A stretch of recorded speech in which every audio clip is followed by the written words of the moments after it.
Every family has secrets, but here, some secrets can kill. Welcome to Boost Nguyen, where hidden truths are exposed and family drama isn't just a story, it's a scar that never healed. Hit like, share, and subscribe, because every episode will make you question the people you trust most. The reading of the will. The smell of old leather and stale tobacco hung in the air like a memory that refused to fade.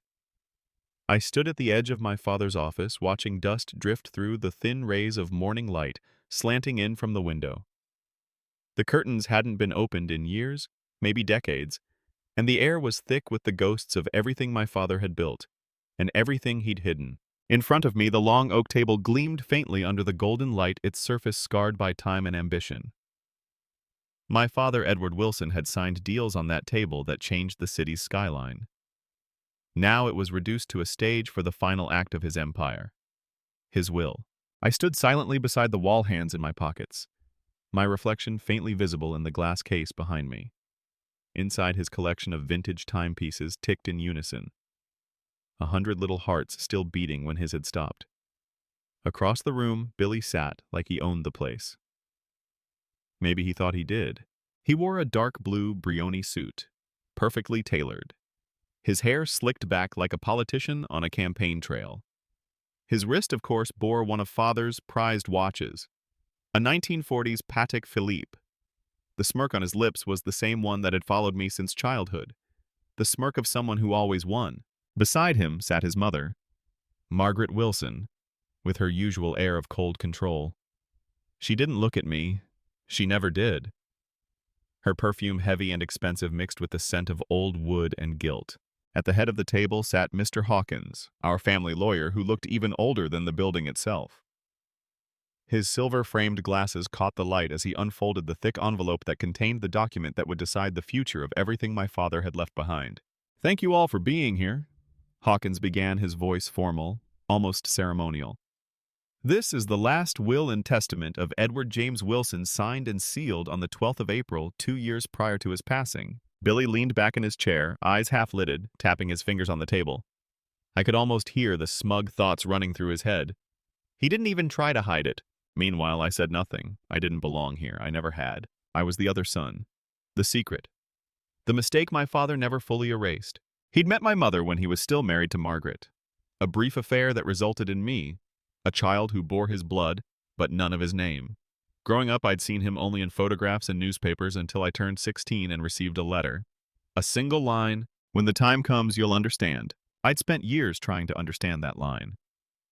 Standing there now in his office, it felt like a cruel joke. Hawkins began to read. The words came slow and heavy, falling into the silence like stones into water. "To my beloved wife, Margaret Wilson, I leave our home at 119 Willow Drive, along with the family estate and all assets contained therein." Margaret nodded slightly, as though she had known all along. "To my son, William Edward Wilson, I leave full control of Wilson Holdings, including all subsidiaries, investments, and properties." Billy smiled. Of course he did. "To continue the legacy of our family name." The air seemed to leave the room. And then Hawkins turned the page, cleared his throat, and read the final part. "To my son, Jonas Reed." The sound of my name startled even me. I hadn't expected it. Billy raised an eyebrow, and Margaret's eyes darted briefly toward me before returning to her folded hands. "I leave my personal collection of books and journals, as well as my wristwatch, a 1971 Omega Speedmaster. May it remind him of time and how it never waits."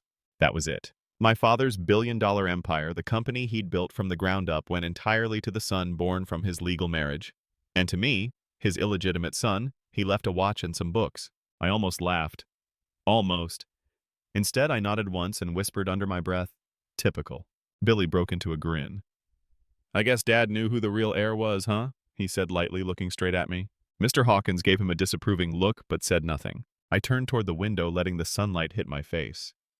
Outside, the trees of the estate swayed lazily in the wind, unaware that a dynasty had just changed hands. When the formalities were done, I shook Hawkins' hand and left the room without a word. I didn't want to give Billy the satisfaction of seeing my face. As I walked down the long hallway lined with portraits of stern-faced men, I felt their eyes following me. Generations of Wilsons, men who had ruled their world with money, secrets, and fear. I wondered how many of them had sons like me, sons born in the shadows. "Jonas." I froze at the sound of Billy's voice behind me. He caught up, his footsteps echoing on the marble floor. "Don't take it personally," he said, that smirk still painted across his lips. Dad made his choices. Maybe next life you'll get a real surname. I turned to him slowly. Maybe next life you'll have real blood. His smile faltered for a second, just long enough for me to see it. The flicker of uncertainty of something buried, but then it vanished. He clapped me on the shoulder like a brother would. Take care of yourself, Jonas. I'm sure that old watch will look great on you when you're flipping burgers. I didn't react. That's the thing about people like Billy. They feed on your anger. You starve them by staying silent. As he walked away laughing, I looked back at the closed door of my father's office. Something about the scene didn't sit right. My father was a man obsessed with details, control, and precision. The kind of man who drafted 10 versions of every contract and checked every signature himself. So why had he left everything to Billy without even a word to me? Why hadn't he told me in that last week before he died what would happen? That night I couldn't sleep. I stayed at a small motel in town, staring at the ceiling fans spinning above me, listening to the hum of distant traffic. The Omega watch lay on the table beside me, ticking steadily. At 2:17 a.m., I sat up. There was something strange about the back of the watch. It had a faint engraving worn down by time. I turned on the light and brought it closer. Underneath the scratched surface, I could barely make out a single line, "For the one who waits." A chill ran down my spine. The words were eerily similar to what my father had written in that letter years ago. When the time comes, you'll understand. I felt a sudden, inexplicable pull, like there was a message hidden beneath the ticking of the watch. I unscrewed the back carefully using a penknife. Inside, tucked beneath the mechanism, was a folded piece of paper, yellow, delicate, and written in my father's handwriting. Jonas. If you're reading this, then the truth has already been buried. Trust no one, not even those who carry my name, E.W. My heartbeat thundered in my chest. The truth has already been buried. Trust no one. I sat there, staring at the note until the sun began to rise. The ticking of the watch suddenly felt louder, faster, like a countdown. That morning I drove back to the estate. Mr. Hawkins was still in his office when I arrived. He looked surprised to see me. Jonas, he said, I thought you'd... I have a question, I interrupted. When was the will signed? He frowned. April 12th, 2 years ago. It's all there in the records. 2 years ago, I repeated. But my father had a stroke that month, didn't he? Hawkins looked uneasy. Yes, but he recovered shortly after. We recovered, I said quietly. He couldn't write for 6 months after that stroke. His right hand was paralyzed. The lawyer blinked confusion and something else, fear, flashing in his eyes. I don't know what you're suggesting, Jonas, he said stiffly, but his voice trembled. I smiled slightly. Oh, I think you do. I left without another word. As I stepped out into the crisp morning air, a single thought burned in my mind like fire. The will was fake, and whoever forged it would pay. That night I drove back to the Wilson estate once more, parking under the shadows of the old oak trees. The mansion loomed above me, silent and dark. I wasn't here to mourn anymore. I was here to uncover what my father had tried to tell me before he died. Through the windows I could see the faint glow of light from Billy's study. He was drinking, probably celebrating. I turned away and slipped toward the back entrance. Inside, the corridors smelled of dust and whiskey. I moved quietly, guided by memory. My father's office was just as I'd left it, the air still thick with the weight of his presence. I crossed to the bookshelf, scanning the rows of leather-bound journals and ledgers. One of them looked different. Slightly newer, the spine less faded. I pulled it out. Inside, between the pages, there was another note. This one was addressed not to me, but to Mr. Hawkins. If anything happens to me and the truth of the company must remain hidden, execute the version marked A3. The other is for Jonas. He will know when the time comes. My breath caught. Version A3. That meant there was more than one will. I closed the journal, slid it under my jacket, and left the office silently. Outside, the wind howled through the trees. Somewhere behind me, a light turned on upstairs. I didn't look back. As I reached my car, my phone buzzed.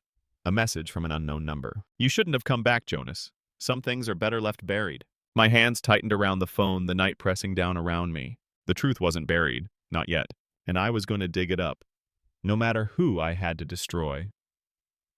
The secret within the walls. Rain fell in steady silver lines against the window of my apartment, blurring the city lights into smears of gold and white. The air smelled of wet concrete and gasoline, a scent I'd always associated with starting over. But tonight I wasn't starting over. I was going back. The journal I'd stolen from my father's study lay open on the table. Its pages were covered in his familiar, rigid handwriting, sentences carved like architecture, sharp and deliberate. Most of it was business notes, investment records, and signatures. until page 174. That's where the handwriting changed. Faster, uneven, as if written in haste. If Hawkins ever reads this, then something has gone wrong. If Jonas finds it, then everything has already gone wrong. There are two wills. One true, one false. The false one protects Margaret.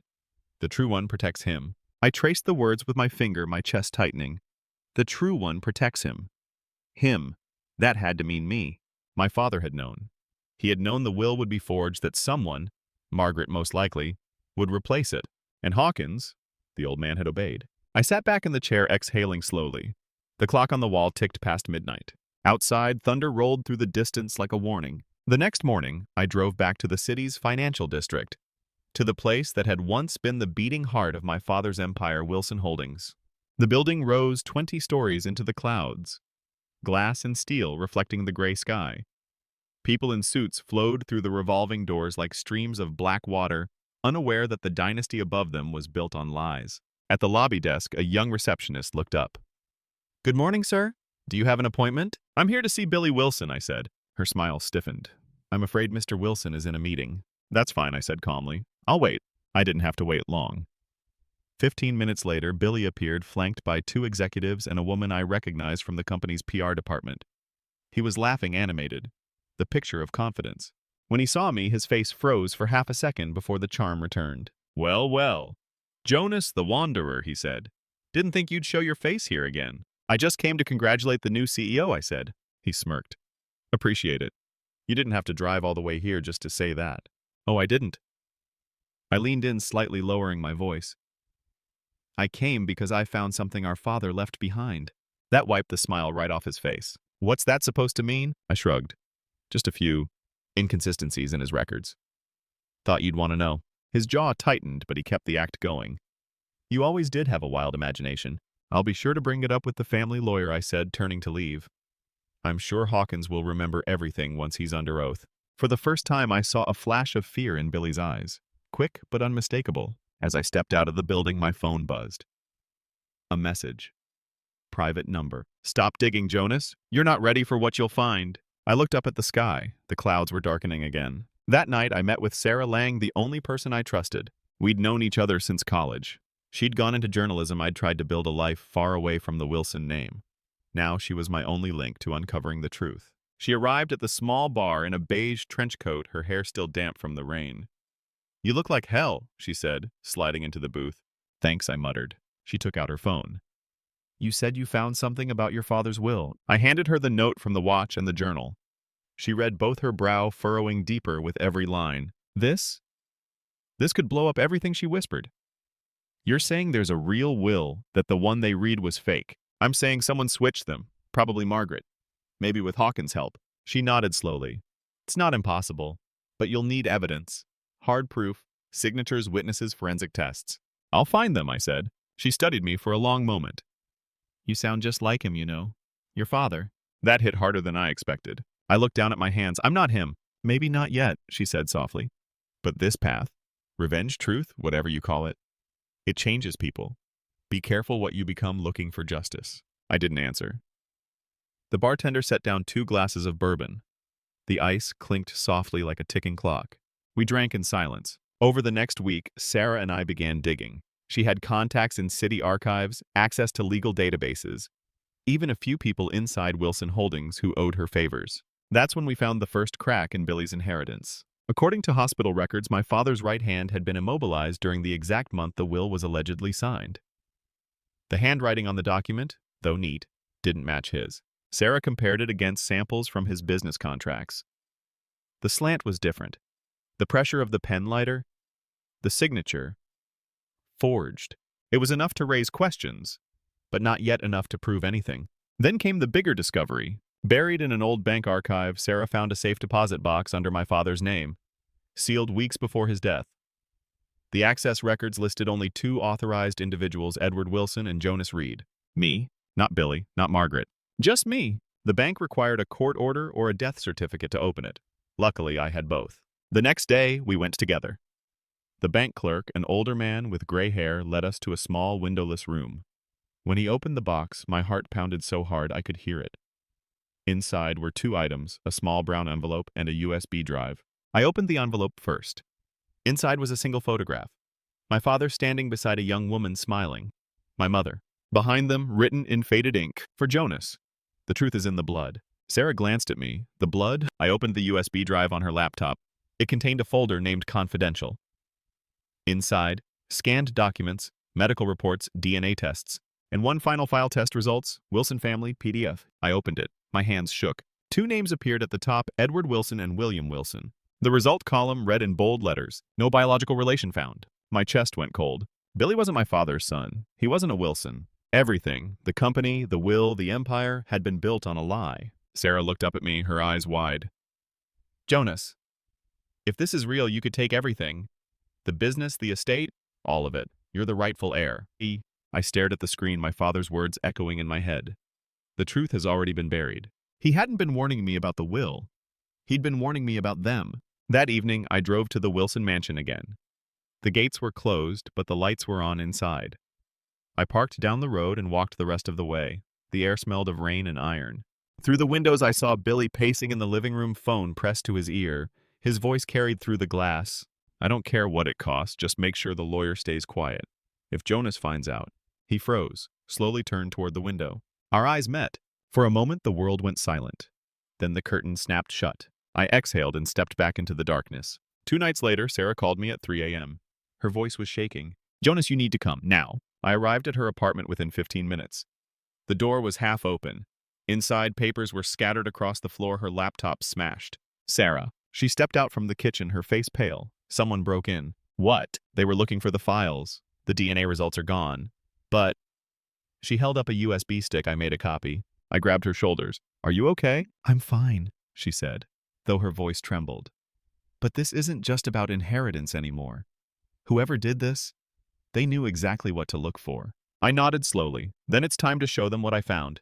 The next morning I went to see Mr. Hawkins again. He looked nervous, hands trembling slightly as he poured tea. Jonas, I hope you're not... I placed the DNA report on his desk. His face drained of color. I think you knew, I said quietly. You helped switch the will, didn't you? He swallowed hard. You don't understand. Margaret made me, she said. I leaned forward. She said what? That she'd ruin me. She had files. Proof of embezzlement, bribery. I didn't have a choice, Jonas. His eyes were pleading now. I'm sorry. I took a deep breath. Where's the original will? He hesitated. It's hidden. In your father's study. Behind the portrait. There's a safe in the wall. Of course, the secret within the walls. I stood, slipping the paper back into my jacket. Thank you, Hawkins. You've done enough lying for one lifetime. That night, I broke into the mansion for the last time. The storm outside screamed against the windows as I stepped into the study. Lightning flashed, throwing the room into brief, violent brightness. I stood before the portrait, my father's stern eyes watching me. Slowly, I lifted it from the wall. Behind it, just as Hawkins said, was a small steel safe. The combination took me 3 tries. When the lock finally clicked open, I exhaled shakily. Inside was a stack of papers wrapped in plastic, the real will. I unfolded it and scanned the contents. The ink was older, the signature genuine. And there, clear as day, were the words that would change everything. To my son, Jonas Reed Wilson, I leave controlling interest in Wilson Holdings and all assets thereof. I stared at it, unable to breathe. All my life I'd been the outsider, the unwanted one, the mistake. But the truth was, I had always been the rightful heir. Then behind me a voice spoke. Well, Billy said, stepping from the shadows. Looks like you finally found what you were looking for. I froze. He was holding a gun. The web of lies. The sound of rain outside was deafening. It slammed against the windows in sheets, thunder cracking above the Wilson estate like the sky itself was splitting open. I stood frozen, the real will trembling in my hand. Across the room, Billy aimed the gun straight at me, his eyes wide and feverish. For a moment, neither of us spoke. The only sound was the ticking of my father's old clock and the storm tearing through the night. Then Billy smiled. You really couldn't just leave it alone, could you? He said softly. You had to dig, had to play detective. You just had to ruin everything. Put the gun down, I said calmly, taking a slow step back. You don't want to do this. Oh, I think I do. His laugh was hollow, sharp. You think you're better than me, Jonas? You think because of one piece of paper you can waltz in here and take everything I've worked for? You didn't work for any of it, I shot back. It was never yours to begin with. The flicker of rage that passed across his face told me the truth I already knew. He'd known about the lie. Maybe not from the start, but long enough to understand he wasn't who he pretended to be. I grew up believing he was my father. He shouted, his voice cracking under the thunder. He raised me, gave me this life. You think I'm going to hand it over to some bastard who came crawling out of the shadows? My pulse pounded in my ears. He wasn't your father, Billy. And deep down, you've always known that. For a split second, his hand shook. Just a fraction, but enough. I moved. In one motion, I lunged forward, grabbed the barrel, and shoved it upward. The gun went off the blast, deafening the bullet, shattering the glass display of vintage watches. Billy staggered back, and I swung, slamming my fist into his jaw. He crashed into the desk, the gun clattering across the floor. We both dove for it. He got there first. The muzzle came up again, this time aimed at my chest. I froze. Billy's lip was bleeding, his hair disheveled, his eyes wild with panic. "You don't get it," he hissed. "If this comes out, everything collapses. The company, the reputation, the family name. Margaret. She won't let that happen." And there it was. Margaret. The puppeteer behind the strings. She forged the will, I said. "Did she also tell you to kill me?" His jaw tightened. "She told me to protect what's ours." "Ours," I said, taking a slow step forward. "You don't even know whose blood runs in your veins." He flinched. The gun wavered slightly. Lightning flashed. A scream echoed from upstairs. We both froze. It was Margaret. We raced up the stairs. The hallway was dark except for the flickering chandelier light. The scream had come from the master bedroom. When we burst through the door, we found her standing by the window, pale, trembling, clutching a glass of red wine that had shattered in her hand. Blood dripped between her fingers, but she didn't seem to notice. Mother Billy said breathlessly. Get away from me," she shrieked. The sound silenced him instantly. Her eyes darted from Billy to me, then to the gun in his hand. "What have you done?" she whispered. "Do you have any idea what you've unleashed?" "I was protecting us," Billy shouted. "He found the will." "You idiot," Margaret snapped, her voice breaking. "You've just destroyed everything I built." I stepped forward. "You forged the will. You lied to Hawkins. You used Billy like a shield." "Why?" Her gaze snapped toward me, and for the first time I saw fear there. Real fear. "You don't understand Jonas," she said. "You think Edward was a saint? You think you deserved anything from him? He ruined lives. He destroyed people to get where he was. I wasn't going to let his bastard son inherit that legacy." "Then what were you protecting?" I asked coldly. "The company or your secret?" Her lips parted, trembling. "If the truth comes out," she whispered, "they'll dig up everything. The money we laundered through the foundation, the offshore accounts, the deal with the dock union. Edward wasn't innocent. Neither am I." I stared at her, and Billy. She turned toward him, tears streaking her face. "You were never supposed to know." Billy took a step forward, shaking his head. "Know what?" Margaret's voice broke. "Edward wasn't your father. He paid your real father to disappear, a dock worker and alcoholic. I married Edward because I had to protect you. And when he found out the truth, he wanted to cut us off. The forged will was the only way to keep you safe." The room went silent except for the storm raging outside. Billy's face twisted. Disbelief, pain, rage, all bleeding into one expression. "You lied to me, my entire life." "Billy, please," she whispered. "I did it for you." He dropped the gun. Then he turned and ran. I followed him down the hall, calling his name, but he was already gone. By the time I reached the driveway, the sound of his car tires screeching through the rain was fading into the distance. Margaret stood at the window above her silhouette framed by lightning. She looked like a ghost. I didn't go back inside. I didn't want to hear her excuses. I had the truth and the will in my hands. It was over. At least I thought it was. 2 days later, I went to the authorities with Sarah and Mr. Hawkins.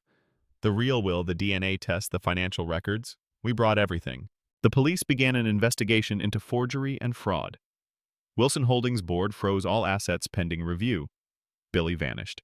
For a brief moment, it felt like I'd won. But truth isn't victory. It's just another form of war. That night, I met Sarah again, this time at her office.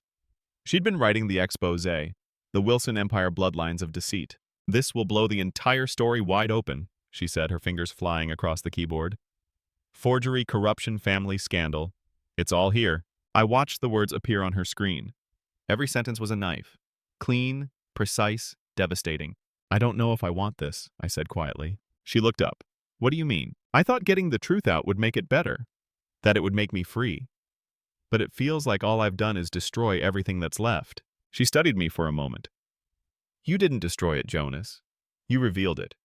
There's a difference." Maybe she was right, but the weight in my chest didn't lift. The next morning, I returned to the mansion to collect my father's journals. Evidence, mostly. The police had sealed the study, but they allowed me to take what was personal property. The storm had cleared. The air smelled of wet grass and silence. As I packed the journals into a box, I noticed something odd. The broken display of watches, from the night of the fight, had been cleaned up, but one watch was missing. The Patek Philippe, the one Billy wore. A chill ran down my spine. Then my phone buzzed.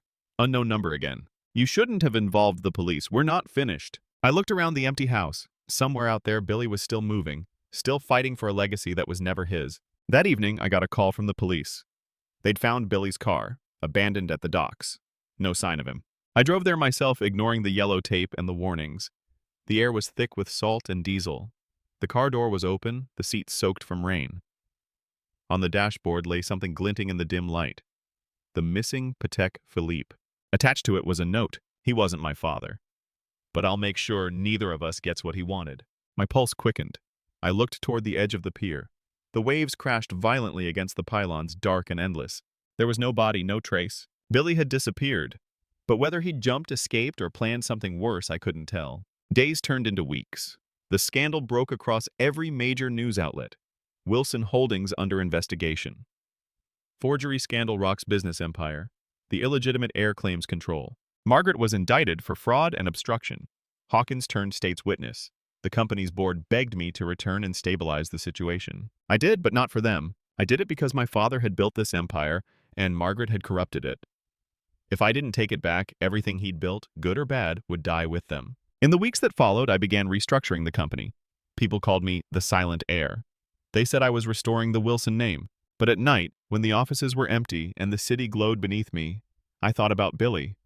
The brother who hated me, the boy who'd grown up believing a lie. And sometimes I swore I saw his reflection in the glass behind me. The first time it happened, I dismissed it as fatigue. The second time I turned around and the elevator light flickered. A single text arrived on my phone a few seconds later. Blood isn't everything. No number, no trace. I stood in the dark, watching the city lights, and realized the truth.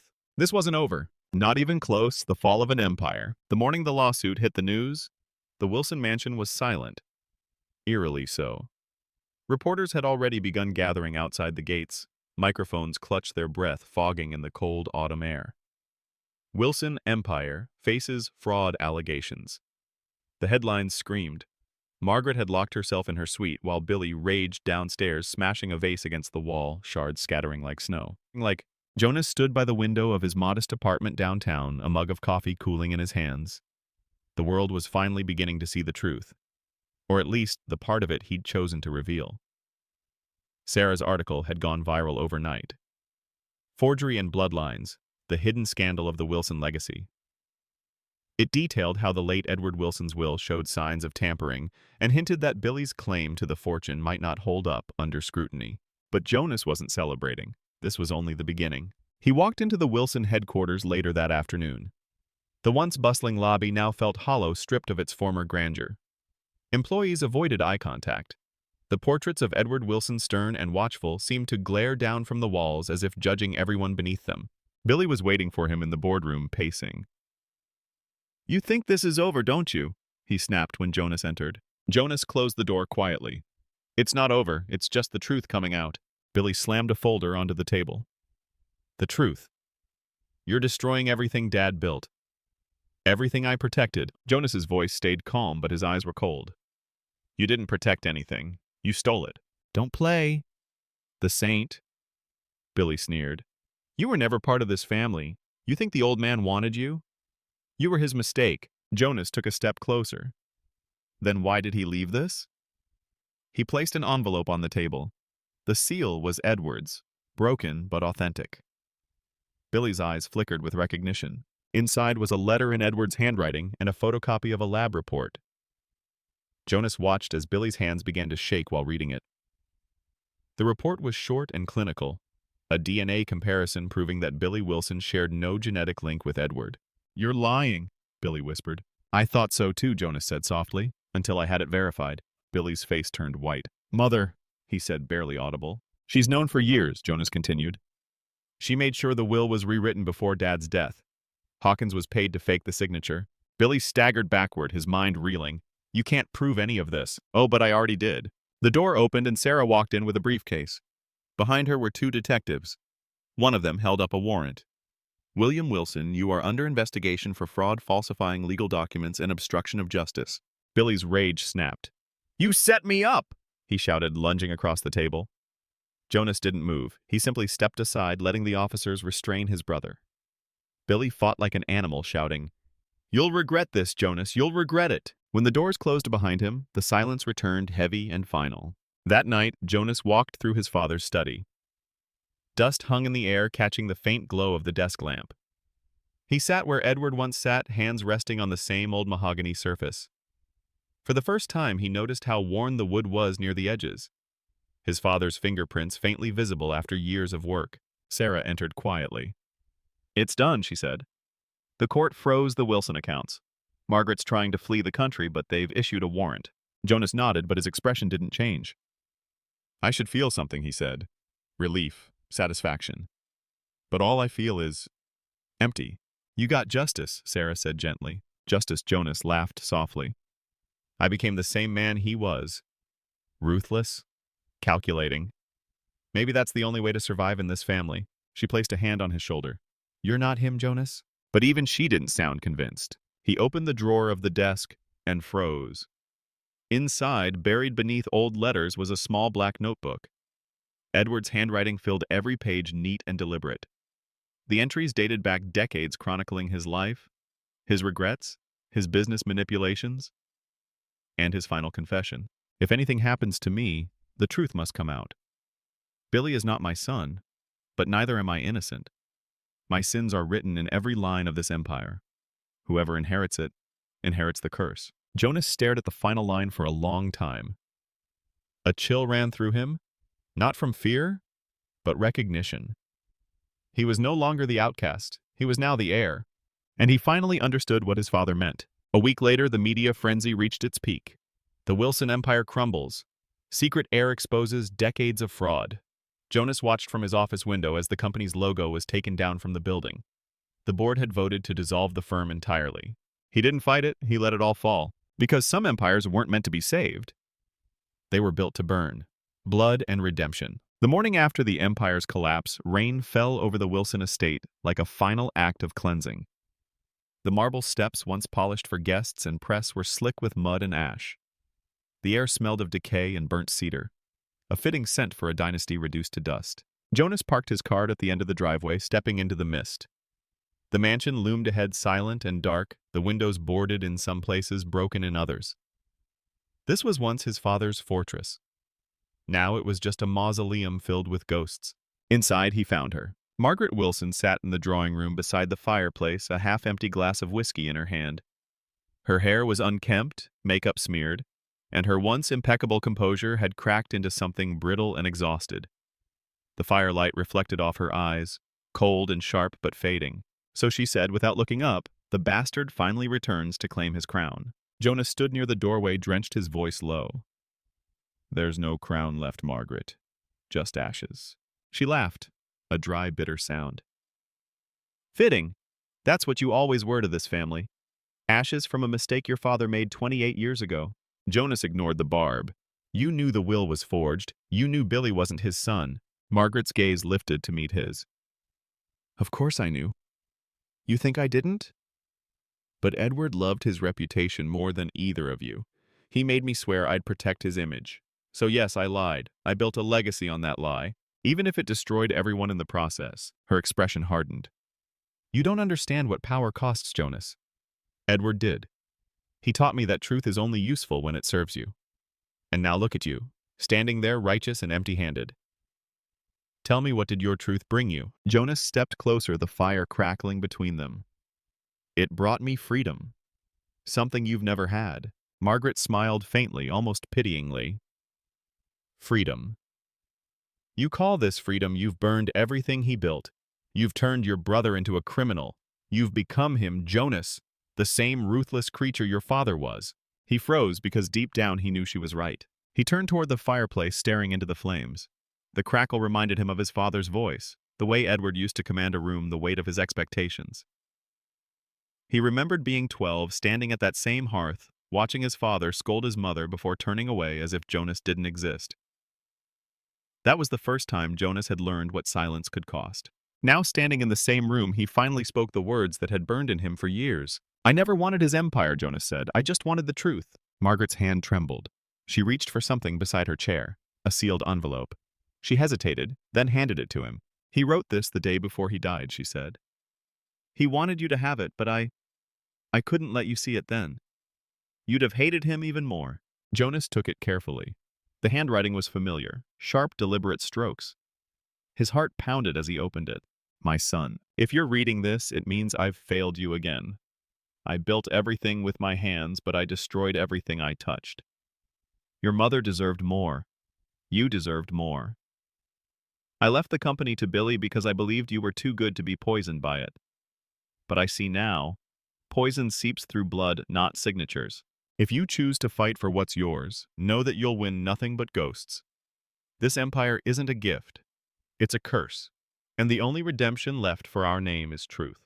Forgive me, Edward Wilson." Jonas read the letter twice, his chest tightening with a strange mixture of grief and clarity. His father hadn't hated him.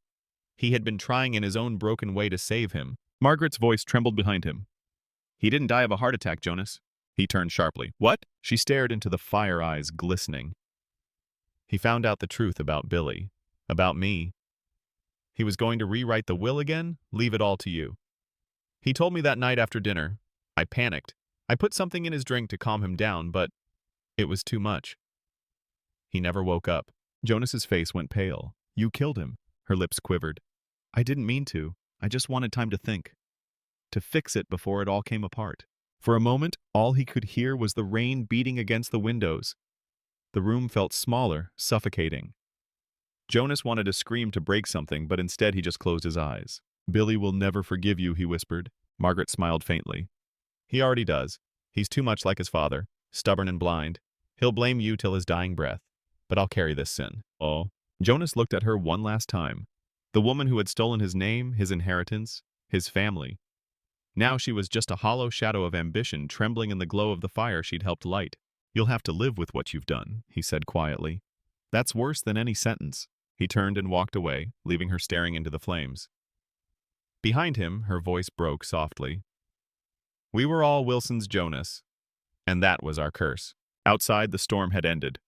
The rain had stopped, and the sky was clearing, streaks of silver breaking through the clouds. Jonas stood at the edge of the estate, watching as the first light touched the crumbling roof. Sarah arrived, her car rolling up the driveway. She stepped out, her eyes searching his face. "Is it over?" Jonas looked back at the mansion, then at the letter in his hand. "Yes," he said. "It's over." She stepped closer. "What will you do now?" He folded the letter and tucked it into his coat. "Start again. Without the Wilson name, without the ghosts." As they walked toward the car, the wind picked up, scattering leaves across the gravel. Behind them, the mansion stood silent, its secrets finally laid bare. Finally. Jonas took one last look at it, the weight of generations lifting from his shoulders. For the first time, he felt light. Not victorious, not defeated, just free. Epilogue. Months later, a small headline appeared in a local paper. "Former heiress Margaret Wilson found dead in apparent suicide." Jonas read it quietly in a cafe far from the city. He didn't cry. He didn't even flinch. He just folded the paper and slipped it into his pocket. As he walked out into the bright morning light, a strange peace settled over him. The empire was gone. The lies were gone. But the truth, the one thing he had fought for, was finally his. And for Jonas Wilson, that was enough. You've heard one story, but the truth never ends here. If you believe every family hides its own darkness, then like, share, and subscribe to Nguyen, where we reveal true stories, real betrayals, and revenge that never forgets.